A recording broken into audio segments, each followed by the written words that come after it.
കൂട്ടുകാരെ, നമ്മൾ ട്രെയിനൊക്കെ കണ്ട് എങ്ങോട്ടാണ് പോകുന്നതെന്നില്ലേ? തൃശ്ശൂർ കലാമണ്ഡലത്തിലോട്ടാണ്. വിദ്യാരംഗം കലാസാഹിത്യവേദിയുടെ അഭിനയം സംസ്ഥാന തലം തൃശ്ശൂർ സാക്ഷാൽ കലാമണ്ഡലത്തിൽ വെച്ചായിരുന്നു. അപ്പോൾ അവിടേക്കാണ് നമ്മൾ പൊയ്ക്കൊണ്ടിരിക്കുന്നത് കേട്ടോ. അപ്പോൾ അങ്ങനെ ഒരു അവസരം കിട്ടിയത് തന്നെ എൻ്റെ ഭാഗ്യമായിട്ടാണ് ഞാൻ കരുതുന്നത്. കാരണം കലാമണ്ഡലത്തിലൊക്കെ പോവുക, അവിടെ കയറാൻ പറ്റുക എന്നൊക്കെ പറയുന്നത് തന്നെ ഒരു അഭിമാനമാണ്. അപ്പോൾ നമ്മൾ ട്രെയിനിൽ വേനാട് എക്സ്പ്രസ് എന്ന് പറഞ്ഞ ട്രെയിനിലായിരുന്നു കേട്ടോ പോയിട്ടുണ്ടായിരുന്നത്. അവിടുന്ന് ഷൊർണൂർ ഇറങ്ങി അവിടെ നിന്നായിരുന്നു നമ്മൾ കലാമണ്ഡലത്തിലോട്ട് പോയിട്ടുണ്ടായിരുന്നത്. അപ്പോൾ ആദ്യം തന്നെ ജില്ല പരിചയപ്പെടുത്തൽ ടാസ്ക് ആയിരുന്നു. അപ്പോൾ ഞാൻ കുറച്ച് കാണിച്ചു തരാം, നിങ്ങൾ കണ്ടോ കേട്ടോ.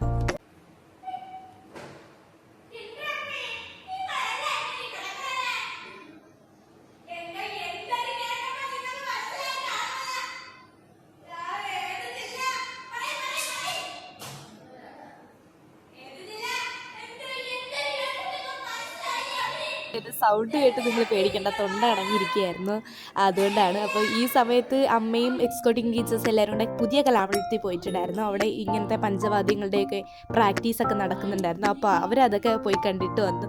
നമുക്ക് പഴയ കലാമണ്ഡലത്തിൽ വെച്ചായിരുന്നു, വള്ളത്തോൾ നിർമ്മിച്ച ആദ്യത്തെ കലാമണ്ഡലത്തിലായിരുന്നു.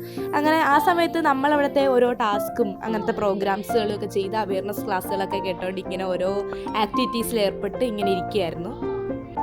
3 ദിവസത്തെ പ്രോഗ്രാം ആയിരുന്നു കേട്ടോ. 3 ദിവസം നമുക്ക് ഗവൺമെൻറ്റിൻ്റെ ആയിരുന്നു ചിലവൊക്കെ. അങ്ങനെ 3 ദിവസം നമ്മൾ ഹോസ്റ്റലുണ്ടായിരുന്നു, നമുക്ക് ഗേൾസിനും ബോയ്സിനും സെപ്പറേറ്റ് ആയിട്ട്. അവിടെയൊക്കെ കഴിഞ്ഞു. അവസാനം നമ്മൾ സർട്ടിഫിക്കറ്റ് വിതരണമൊക്കെ ആയി. സമാപന സമ്മേളനത്തിൽ നമ്മൾ സർട്ടിഫിക്കറ്റൊക്കെ വാങ്ങിച്ചു. തിരുവനന്തപുരം ജില്ലക്കാരാണ് കേട്ടോ നിൽക്കുന്നത്.